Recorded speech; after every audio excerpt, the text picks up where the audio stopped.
Okay, Reverend Crystal Cox here, and we're reading today out of Journey to the Fifth World, coming full circle in Healing and Transformation by Michelle Ama Wiala.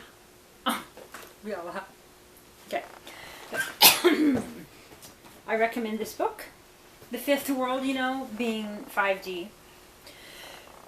I'm all situated now. Okay. You ready? You got your popcorn? Okay. The lower ego... let's start here. This is random. So, well, it's not random, but it's page 100. Which is close to random. Oop, she's slipping off her shoes. Getting comfy. The shadow has developed into an energy field within the unconscious of the psyche, becoming the embodiment of all the impulses and qualities that the ego has found unacceptable throughout time. The shadow became the composite of all the disassociated and unintegrated. Whew, okay, calm down, Crystal. Okay, I'm calm now. That was an imaginary dude. Get it? Okay. The shadow became the composite of all the disassociated and unintegrated energies. Because that's what we're doing now. We're in this integration. Positive as well as negative. Positive aspects such as positive intent, intuitive guidance, and other parts of the true self got mixed in with the negative aspects such as doubt, shame, and low self-esteem, and became forgotten or discounted resources. Those words go together. And talents. Quite often the positive aspects became entangled with the negative voices, created from limited beliefs, lower emotions, and traumas. This has made it difficult to manifest one's gifts without the negative voices being right alongside of it. These energies are held in a space somewhere between the subconscious and the ego, and often block our connection to the energies and gifts of the unconscious. Much of our energy is held there. We need this energy to move ahead into the fifth world. So it's kind of like the shamanic, where you go soul retrieval and you get pieces of your soul. We're gathering all that, hence timelines collapsing, gathering everything back so that we can ascend to the fifth world.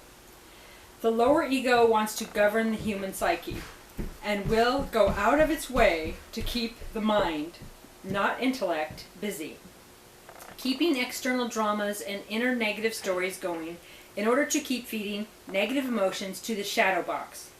Pay attention by being mindful of its narcissistic behaviors of self-centeredness, control, the need to impress, possessiveness, power over others, and fear-based behaviors and intent.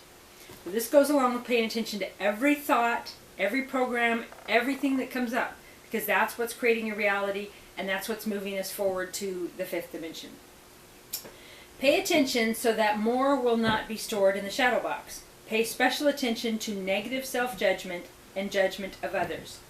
This affects all levels of our relationships. The larger powers of the collective ego will also go so far as to create lifestyles that keep one distracted in the sustaining of an overly materialistic way of living, thus keeping spiritual connections and true inner work difficult to sustain in our busy, outwardly focused daily lives, making us believe everything else is more important.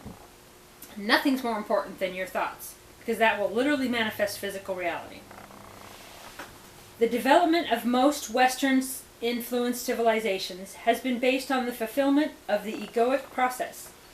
It is not that technology and science are not wondrous advancements, taking us out of a more survivalist way of living, but developed out of balance with the earth, our wholeness and the gifts of all nations and all races considered, the advancements have become destructive. At some point, all of the pent-up pressure of unwanted energies that have been put into the shadow realms must come out in the day-to-day personality, often leading to negative behaviors, emotional problems, and bad health.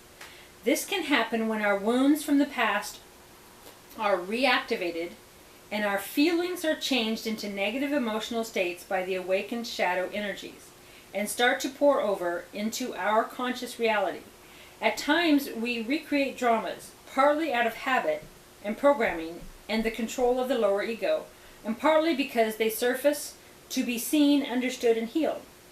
Our beings have a God code inside that always wants to return to spiritual health and well-being. Your body knows what to do to heal. It's just, the body is incredible. The drugs of the medical system are a frequency that stops the body from actually healing itself. No, I'm not going to go on a medical system rant again, but our beings have a God code inside that always wants to return to spiritual health and well-being. But in the way our society is set up, when our wounds resurface in day-to-day life, there is often a reshaming that occurs, and the unlovable emotions go underground all over again. As the so-called negative behaviors get acted out, they surface as sub-personality complexes. These complexes, which are comprised of archetypal negative forces, desires, aversions, and childhood wounds, will all clamor for attention with their oppositional intents, which splits and sabotages the higher purpose of the more conscious parts of our personality. These energy blocks become resistant to the higher self and may repress the gifts of the inner child, keeping it repressed and locked in the past. The pure inner child lives in the spontaneous moment.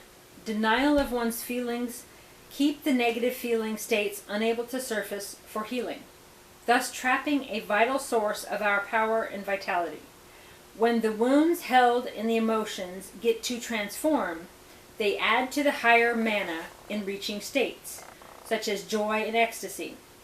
These states build the energy of the magical divine child, enabling us to exist in a more spiritual field of oneness.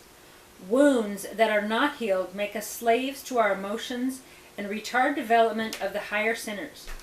In the shadow world, the traumas are held that keep one in a cycle of re-traumatization until one gets off the wheel.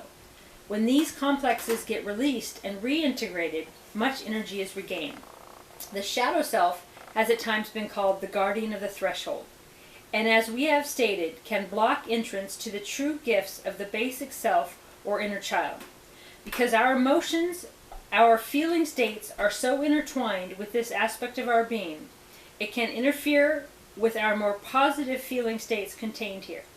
When we do not consciously own our shadow, it can be projected out into the world and onto others, with no real resolution of antagonistic energies.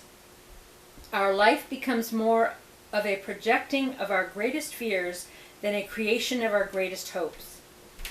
Some tradition, because people focus mostly on their fears and worries, so they manifest that. They don't focus on what they're hopeful of or what they want, and then they don't get it. Some traditions speak of how the antagonistic energies played out in the world are truly between the dream spirit and the ego, with the unhealed shadows often acting out in a violent manner. The wounds also block entrance to conscious dreaming and affect what is created there, as well as blocking what gets communicated back to our conscious awareness.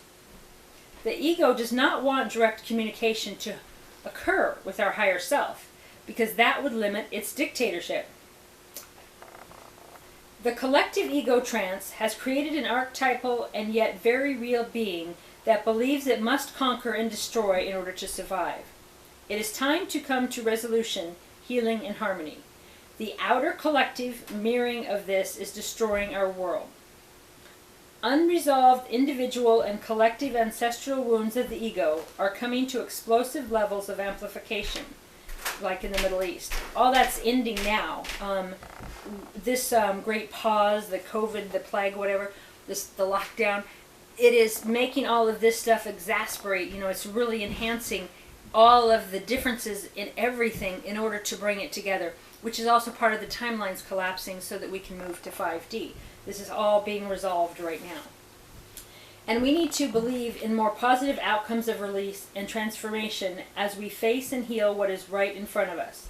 The release and integration of the shadow opens the door for the higher self to shine through, thus invoking more divinely inspired states of relating from our true essence self, the part of us connected to the center of the Godhead, which remembers the true purity and sacredness of all life. The relational energies of the Venus transit are there for us to face and heal all our relations. In many psychological circles, the part of the ego that contains the emotional residue of trauma created by egoic behaviors is also called the pain body. It is an addictive quality and manifests a variety of symptoms. It can itself in fear of running out of negative emotions to keep it, it keeps itself in fear. So that, because it in fear of running out of negative emotions to keep it alive, so it keeps resurfacing old stuff and worry and what ifs in order to keep it alive. It can make one believe that it is a way of life to exist in pain and suffering, and it often manifests as a strong habit that cannot do without high drama. When brought up to the surface by life experiences or by focusing on its healing, it may be experienced as a feeling of constriction, turbulence, heaviness, a sense of dread and anger, or an empty hole often located in the solar plexus of the energy body. When we still have strong emotional reactions to people and situations, we can be assured our pain body is alive and well. Another indication of its existence is the feeling of not being able to speak to anyone about painful experiences in our life because the shame is overwhelming. I believe our positive intended will center, which is the solar plexus, is connected to, has been covered up by the pain body, blocking our ability to manifest healthy realities. The pain body is not our enemy, but to be witnessed and transformed and dissolved, thus giving room for the resolution of karma. When we no longer carry the shame and guilt of past grievances, both from us and against us, we have a better chance to not attract the same karma, creating dramas again and again. The fears that are stuck in the pain body are getting more and more activated as the collected pain body of humanity is getting amplified. And this book was written way before the plague, the Great Pause. That's what's happening right now. And it has to happen for us to transcend to the fifth world. As we go through the journey of healing, remember that at times we are hooked into a greater collective extreme of emotions like fear because of what is occurring globally. As we individually transmute the fear, we assist in the healing for the collective as well. And so I will read more on this later. If you like my reading or if you want to donate to our church, bbgoddesschurch@gmail.com is my PayPal. And obviously feel free to donate to us at any time. Goddess bless you. Have a great day.